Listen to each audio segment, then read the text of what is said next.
Welcome to our channel. Today we how to enable PandaDoc eSignature branding in fields detailed guide step by step clearly. To enable PandaDoc eSignature branding, start by logging into your PandaDoc account. On the left-hand menu, click on Templates. Select the template you want to customize. In the template editor, look for the branding section. Here, you can upload your logo by clicking on the icon. Once uploaded, adjust the logo's position and size as needed. Next, navigate to the Fields section within the editor. Select the eSignature field you want to modify. In the Properties panel, look for the branding options.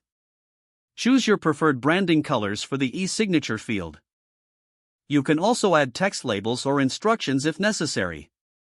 After all changes are made, review the template to ensure everything appears as desired.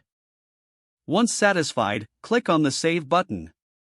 To apply this branding to additional documents, repeat these steps for each template.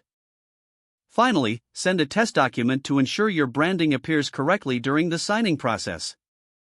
If the page does not load, refresh the browser or try again in a private or incognito window. Make sure you are using the correct email address, then retype it carefully to avoid small typos. If your password is not accepted, use the reset option and create a new strong password you can remember. Check your spam folder for verification or security emails, then complete any requested confirmation steps. Enable two-factor authentication if available to improve account security and reduce unauthorized access risk. After signing in, review your profile details so your contact information and settings are accurate and current. If you see an error message, note it down and try again after restarting your device and internet connection. Log out when you finish, especially on shared devices, to keep your account and payment information secure. If the page does not load, refresh the browser or try again in a private or incognito window. Make sure you are using the correct email address, then retype it carefully to avoid small typos. If your password is not accepted, use the reset option and create a new strong password you can remember.